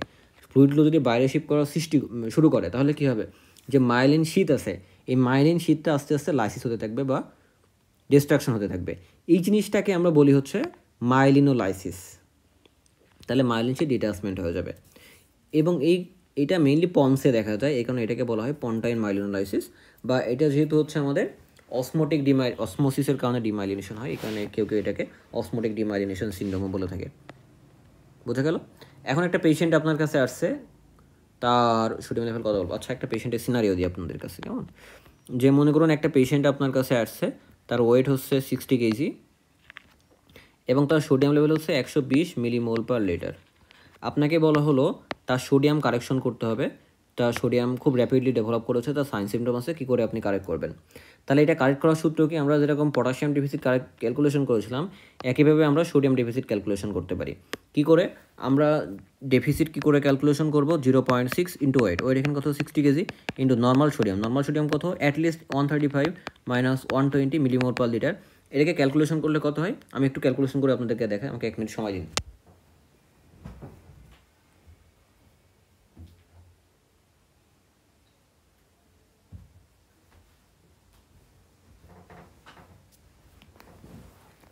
আচ্ছা, এইটাকে যদি ক্যালকুলেটরে বসা হয় তাহলে 0.6 ইন্টু 60 ইন্টু 135 মাইনাস 120 মানে হচ্ছে 15, এটা হচ্ছে 540 হয় বা 540 মিলিমোল। তাহলে তার ডেফিসিট হচ্ছে 540 মিলিমোল। এই 540 মিলিমোল অফ সোডিয়াম র্যাপিডলি তার কারেক্ট করতে হবে। কি করে? 3% সোডিয়াম ক্লোরাইড দিয়ে। এখন আমরা জানি যে 3% সোডিয়াম ক্লোরাইডের ভিতরে আমাদের 3% সোডিয়াম ক্লোরাইডের ভিতরে আমাদের 1 লিটারে সোডিয়ামের পরিমাণ থাকে হচ্ছে 514 মিলিমোল। ঠিক আছে, তাহলে আমরা 1 লিটার 3% সোডিয়াম ক্লোরাইড দিয়ে দিব। এখন কতটুকু দিতে পারবো? আমরা যে বলেছিলাম ইনিশিয়াল বোলাস দিতে পারবো হচ্ছে আমরা 150 ml 20 মিনিট ধরে। তাহলে 150 প্লাস 150 প্লাস 150, তাহলে 3 বারে কত দিলাম? 450 ml। 450 ml দেওয়া হয়ে গেল। আর কতটুকু দিতে হবে? এখনও আমাদের হচ্ছে 550 ml দিতে হবে। তাহলে বোলাস তো 3 বারের বেশি দেওয়া যাবে না। তাহলে 3 বারের বেশি যখন দিতে পারছি না আমি বোলাস, বাকি যেই 550 ml অফ ফ্লুইড আছে সেটাকে আমরা কি করে দেব? মাইক্রোবোরেট সেট দিয়ে আমরা মাইক্রো ড্রপে ক্যালকুলেশন করে তাকে ইনফিউজ করতে থাকবো। এভাবে স্লোলি তার সোডিয়াম লেভেলটাকে আমরা পরবর্তীতে ম্যানেজ করব। তাহলে ইনিশিয়াল বোলাস দেবো হচ্ছে 3টা ডোজ, 150 ml করলে 450 ml, বাকি যতটুকু থাকে ততটুকু আমরা কারেক্ট করবো মাইক্রোবোরেট সেট দিয়ে। এখন এই 1 লিটারের ভিতরে আমাদের সোডিয়াম লেভেলটা আছে 514, কিন্তু আমাদের কারেক্ট করতে হবে বা ডেফিসিট হচ্ছে 540। তাহলে 40 মানে 14, 26 মিলিমোল হচ্ছে আমাদের তাও ডেফিসিট থাকে। এই 26 মিলিমোল আমরা কী করে ডেফিসিট কারেকশন করব? এই 26 মিলিমোলের জন্য তো আমরা আবার সোডিয়াম দিতে পারি না, তাই না? সেক্ষেত্রে আমরা কী বলবো? তাকে সোডিয়াম কন্টেনিং বেশি বেশি জিনিসপত্র খাইতে বলবো। এটা কী হবে? বাকি যে অল্প পরিমাণ ডেফিসিটটা আছে এটা কারেক্ট হয়ে যাবে। ঠিক আছে, তাও যদি কারেক্ট না হয় সেক্ষেত্রে আমরা নর্মাল স্যালাইন দিয়ে দিতে পারি, এটা সোডিয়ামের পরিমাণ কম থাকে। নাহলে আবার যদি আমরা 1 লিটার এই 3% সোডিয়াম ক্লোরাইড দিয়ে দিই তাহলে তার হাইপারনেট্রিমিয়া হয়ে যাবে, তাহলে এই কাজটা করা যাবে না। ঠিক আছে, তাহলে এইভাবে আমরা 1 লিটার এই পেশেন্টের জন্য 1 লিটার অফ 3% সোডিয়াম ক্লোরাইডই তার enough. 1 litre of 3% sodium chloride. বোঝা গেল কীভাবে কারেক্ট করব? এখন মনে করুন আপনার কাছে একটা পেশেন্ট আসছে বা ওয়ার্ডে আপনি বসে আছেন, তাই সেখানে একটা পেশেন্ট আছে, তো এই পেশেন্টের হচ্ছে নাথিং পার ওরালে আছে, তার হাইপোনেট্রিমিয়া আছে। তাহলে তার ক্ষেত্রে আপনি হাইপোনেট্রিমিয়া কী করে কারেক্ট করবেন? তার ক্ষেত্রে তো ডেফিসিট কারেক্ট করবোই আমরা, 540 আগের পেশেন্টটাতে ধরলাম। তার সাথে আমাদের দৈনিক যে সোডিয়ামের রিকোয়ারমেন্ট সেটা হচ্ছে 1 to 2 millimole per KG per day. তাহলে এই পেশেন্টটা তো এখন নাথিং পার ওরালে আছে, ডেইলি রিকোয়ারমেন্টও পাচ্ছে না। এই কারণে তার ক্ষেত্রে ডেইলি রিকোয়ারমেন্টটাও আমরা কারেক্ট করে দিব। তাহলে 1 to 2 millimole per KG per day আমরা 1 ধরলাম বা 2 ধরলাম বা 1.5 ধরলাম, এভারেজ ধরলাম। ঠিক আছে, এটা দিয়ে আমরা কারেক্ট করবো। তাহলে 6 গুণ 1.5 90, তাহলে 540 প্লাস 90, তার মানে কত হচ্ছে?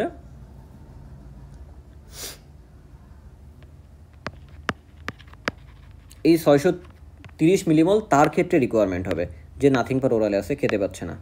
বুঝে গেল? তাহলে এটা হচ্ছে ডেইলি রিকোয়ারমেন্ট, আর ডেফিসিট হলে উপরেরটা দিয়ে ক্যালকুলেট করব। আচ্ছা, আমার মনে হয় আমি বোঝাতে পেরেছি। তাহলে হাইপোনাইট্রেমিয়া আমাদের শেষ। এখন আমরা আসি হচ্ছে হাইপারনাইট্রেমিয়া যদি একটা পেশেন্ট আমাদের কাছে নিয়ে আসে, সেক্ষেত্রে কী করব? তো হাইপারনাইট্রেমিয়া তো আমাদের হাইপোনাইট্রেমিয়া শেষ হয়নি এখনও, আই এম সো সরি। তাহলে যদি র্যাপিডলি ডেভেলপড একটা হাইপোনাইট্রেমিয়া আসে, সেক্ষেত্রে আমরা কী করে কারেক্ট করবো বললাম, এবং স্লোলি ডেভেলপ করলে কী হয়, সেক্ষেত্রে আমরা র্যাপিডলি কারেক্ট করতে পারবো না, এটাও আমরা বললাম। করলে কী হবে, পন্টাইন মাইলিনোলাইসিস বা অসমোটিক ডিমাইলিনেশন সিন্ড্রোম, এটা আমরা বললাম। এখন একটা পেশেন্ট আপনার কাছে আসছে যার আসলে হাইপোনাইট্রেমিয়াটা অত সিভিয়ার না এবং কোনো সাইন সিমটমও অতটা নেই, সেক্ষেত্রে আপনি কী করবেন, সেক্ষেত্রে হচ্ছে আপনি জাস্ট তার যেই কজের কারণে তার হাইপোনাইট্রেমিয়া হচ্ছে সেগুলো কারেক্ট করে দেবেন। এখন কজ কী করে কারেক্ট করা যায়? এখন আমরা তো ডায়াগনস্টিক অ্যাপ্রোচ দেখলামই, তাই না? যেইভাবে আমরা একটা ডায়াগনস্টিক অ্যাপ্রোচে আসবো, যে তার হাইপোভলিমিক হাইপোনাইট্রেমিয়া, নাকি তার ইউভলিমিক হাইপোনাইট্রেমিয়া, নাকি তার হাইপারভলিমিক হাইপোনাইট্রেমিয়া। এখন এই কজ আইডেন্টিফাই করে আপনি দেখলেন তার হচ্ছে হাইপোভলিমিক হাইপোনাইট্রেমিয়া, সেক্ষেত্রে কী করবেন না, তার ভলিউমটাকে আমাদের বাড়াতে হবে, যেহেতু হাইপোভলিমিক আছে। তাহলে হচ্ছে আমাদের আইভি নর্মাল স্যালাইন দিব। এবং হাইপোনাইট্রেমিয়া কেন হচ্ছে, তার সোডিয়াম লস হচ্ছে। তাহলে সোডিয়াম কোন দিক দিয়ে লস হচ্ছে সেটা আমাদের কন্ট্রোল করতে হবে। ধরলাম তার স্কিন লস হচ্ছে, তাহলে স্কিন লসকে কন্ট্রোল করব। তার রেনাল হচ্ছে সেটা আমরা কারেক্ট করব। তার জিআইটি লস হচ্ছে সেটা আমরা কারেক্ট করব। তাহলে control of source of sodium loss, সাথে ভলিউম কারেকশনের জন্য নর্মাল স্যালাইন বা 0.9% সোডিয়াম ক্লোরাইড। বুঝা গেছে? আরেকটা আমরা কজ আইডেন্টিফাই করতে গিয়ে দেখলাম তার ইউভলিমিক হাইপোনাইট্রেমিয়া আছে, তার মানে তার ভলিউমে কোনো সমস্যা নেই। সেক্ষেত্রে আমরা কী করব, তাকে হচ্ছে মানে ডাইলিউশনাল হাইপোনাইট্রেমিয়া হচ্ছে, তাই না? তাহলে সেক্ষেত্রে এটার কজকে আমরা সিয়ার্ড পড়ছিলাম, তাই না? তাহলে এখানে ফ্লুইড রেস্ট্রিকশন করব, ফ্লুইড আমরা কম খাবো।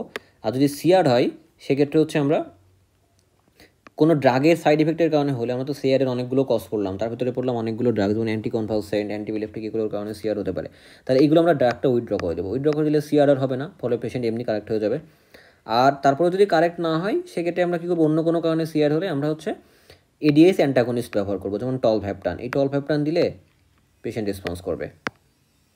আর যদি হাইপারভলিমিক হাইপোনাইট্রেমিয়া হয়, সেটা কার্ডিয়াক কারণে হোক, যেমন কনজেস্টিভ কার্ডিয়াক ফেলিওর, রেনাল কারণে হোক, যেমন সিকেডি, অথবা হচ্ছে আমাদের নেফ্রোটিক সিন্ড্রোম, বা সেটা লিভার কজেস হোক, বা লিভার ফেলিওর, লিভার সিরোসিস, এই আন্ডারলাইন কজগুলোকে আমাদের ট্রিট করতে হবে। সাথে আমরা ফ্লুইড রেস্ট্রিকশন করবো এবং ডায়াবেটিস দিব। তাহলে এইভাবে আমরা হচ্ছে হাইপারভলিমিক হাইপোনাইট্রেমিয়া কারেক্ট করতে পারি। তাহলে আন্ডারলাইন কজকে কীভাবে কারেক্ট করবো আমরা বলে দিলাম। তাহলে হাইপোনাইট্রেমিয়া ম্যানেজমেন্ট আমাদের শেষ। এখন আরেকটা পেশেন্ট আপনাদের কাছে আসছে, যে হচ্ছে আপনার হাইপারনাইট্রেমিয়া নিয়ে আসছে, তার কী করে ম্যানেজ করবেন? তাহলে হাইপারনাইট্রেমিয়া ম্যানেজমেন্টের বলার আগে আমি হাইপোনাইট্রেমিয়া ম্যানেজটা আরেকবার একটু রিভিউ করে দিই।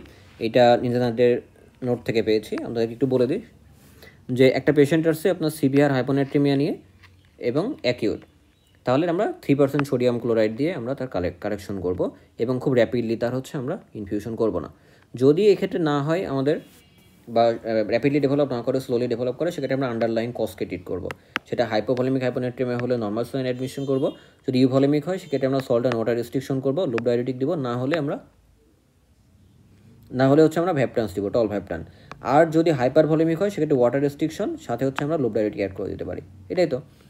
এখন হাইপারনাইট্রেমিয়া যদি ডেভেলপ করে কোনো একটা পেশেন্টের, এইটারও ট্রিটমেন্ট ডেভেলপ করবে একই, মানে ট্রিটমেন্ট আমরা করবো একইভাবে। যদি র্যাপিডলি ডেভেলপ করে তাহলে র্যাপিডলি কারেকশন করব, যদি স্লোলি ডেভেলপ করে স্লোলি কারেকশন করব। ঠিক আছে, কারণ এইটাও রেট অফ ডেভেলপমেন্টের উপরে নির্ভর করে। এখন দেখা যাচ্ছে একটা পেশেন্ট আমাদের কাছে আসছে এবং আমরা ভাবছি যে এই পেশেন্টের হচ্ছে হাইপারনাইট্রেমিয়াটা র্যাপিডলি ডেভেলপ করছে, তার নিউরোনাল শিঙ্কেজ আছে এবং সেটা অ্যাকিউট, এবং তার কারেকশন যেটা আমাদের র্যাপিডলি করতে হবে, তাহলে র্যাপিডলি তার কারেকশন করে দিব। তাহলে তার হাইপারনাইট্রেমিয়া হয়েছে, এটাকে আমরা ডাইলিউশন করে দিতে পারি। ডাইলিউশন ফ্লুইড কী আমরা ইউজ করি? একটা হচ্ছে আইসোটোনিক ফ্লুইড হিসেবে 5% ডেক্সট্রাজ, অথবা হাইপোটোনিক 0.45% বা হাফ স্ট্যান্ড নর্মাল স্যালাইন। এইটা হচ্ছে 50 to 70 ml পার আওয়ার হিসেবে আমরা দিয়ে দিতে পারি। তাহলে এটা কী করবে? ডাইলিউশন করে হাইপারনাইট্রেমিয়াটাকে কারেক্ট করে দিবে। কিন্তু যদি পেশেন্টটা ওল্ডার হয় এবং তার দেখা যাচ্ছে অনেক দিন ধরে হাইপারনাইট্রেমিয়ার সমস্যাটা আছে, যেটা স্লোলি ডেভেলপ করেছে, সেক্ষেত্রে আমাদের এই হাইপারনাইট্রেমিয়া কারেক্ট করার ক্ষেত্রে খুব এক্সট্রিম একটা ক্যাউশন আমাদেরকে মাথায় রাখতে হবে। কারণ এখানে যদি উল্টাপাল্টাভাবে আমরা কারেক্ট করে দিই, পেশেন্টের সেরিব্রাল ইডেমা হয়ে কন্ডিশনটা আরও খারাপ হতে পারে। তাহলে আমরা কী করে কারেক্ট করব? আমরা কি করব? প্রথমে হচ্ছে এই পেশেন্টের ফ্রি ওয়াটার ডেফিসিটকে ক্যালকুলেশন করব। ফ্রি ওয়াটার ডেফিসিট কি? টোটাল বডি ওয়াটার কত ডিভাইডেড বাই তার সোডিয়াম লেভেলটা কত ডিভাইডেড বাই 140 - 1। এটা করলে আমরা তো টোটাল বডি ওয়াটার বা ফ্রি ওয়াটার ডেফিসিট পাবো। এই ফ্রি ওয়াটার ডেফিসিট যদি কারেক্ট করে দিই, কী দিয়ে কারেক্ট করবো আমরা হচ্ছে ওরাল বা এন্টেরাল ফিড দিয়ে করতে পারি, অথবা ডেক্সট্রোজ 5% দিয়ে করতে পারি। ঠিক আছে। আর যদি রিবাউন্ড সেরিব্রাল ইডিমাকে আমরা অ্যাভয়েড করতে চাই, সেক্ষেত্রে আমরা সোডিয়াম লেভেলটাকে একটু কমাই দিব। ঠিক আছে, এটা নিয়ে আমাদের মাথাতে দরকার নেই। তারপরে আমরা কী করব, যখন আমাদের ফ্রি ওয়াটার ডেফিসিটকে কারেক্ট করছি, তখন আমরা আন্ডারলাইং কজকে ট্রিট করব। যদি হাইপোভলিমিক হাইপারনেট্রিমিয়া হয় এবং পেশেন্ট হিমোডাইনামিক্যালি আনস্টেবল থাকে, তাহলে নর্মাল স্যালাইন বা নিন্দাস ল্যাকটেট দিব। যদি হিমোডাইনামিক্যালি আনস্টেবল না হয়, সেক্ষেত্রে আমরা নর্মাল স্যালাইন দিতে পারি, কিন্তু সেটা হাফ স্টেন অথবা কোয়ার্টার স্টেন নর্মাল স্যালাইন। তাহলে এটা হলে হাইপোভলিমিক হাইপারনেট্রিমিয়া কারেকশন হয়ে যাবে। যদি ইউভলিমিক হাইপারনেট্রিমিয়া হবে, ইউভলিমিক হাইপারনেট্রিমিয়ার কজ কি? Diabetes insipidus. এখন ডায়াবেটিস ইনসিপিটাস দুই রকমের হতে পারে, সেন্ট্রাল ডায়াবেটিস ইনসিপিটাস আর হচ্ছে nephrogenic diabetes insipidus. Central diabetes insipidus হচ্ছে ডেফিসিয়েন্সি ইন এডিএস প্রোডাকশন, আর নেফ্রোজেনকে কী হয়, এডিএস রেসপন্ড করে না। তাহলে আমরা কী করবো, সেন্ট্রাল ডায়াবেটিস ইনসিপিটাস হলে হচ্ছে আমরা এডিএস তো এখানে ডেফিসিয়েন্ট আছে, তাহলে এডিএসকে আমরা রিপ্লেস করে ভেসোপ্রেসিন দিব। কী কী? ডেসমোপ্রেসিন দিতে পারি, ডিডি এ ভিপি বলে এটাকে, ডেসমোপ্রেসিন অ্যানালগ একটা, হ্যাঁ, তাই ডেসমোপ্রেসিন দিব। আর যদি কাজ না করে, সেক্ষেত্রে আমরা কী করবো না, ডায়াবেটিক্স দিব, কারণ এখানে তো এডিএস আর কাজ করবে না। এডিএস অলরেডি বডিতে আছে, কিন্তু সেটা কোনো কারণে রেজিস্ট্যান্স ডেভেলপ করছে বা কাজ করছে না, তাহলে থায়াজয়েড ডায়াবেটিক দিয়ে আমরা ভলিউমটাকে কমাই দিব। আর যদি হাইপার ভলিউমিক হাইপারনেট্রিমিয়া হয়, সেক্ষেত্রে আমরা লুপ ডায়াবেটিক দিব। ঠিক আছে, লুপ ডায়াবেটিকে কাজ না হলে আমরা থায়াজয়েড ডায়াবেটিক দেবো। এভাবে আমরা সোডিয়াম লেভেলটাকে কারেকশন করতে পারি। ঠিক আছে, এখানে জাস্ট একই কথা আবার লেখা আছে। তাহলে এটাই ছিল আজকের মতো। পরবর্তী দিনে আমরা ক্যালসিয়াম অ্যাবনর্মালিটিস নিয়ে কথা বলবো ইনশাআল্লাহ। আসসালামু আলাইকুম ওয়া রাহমাতুল্লাহ।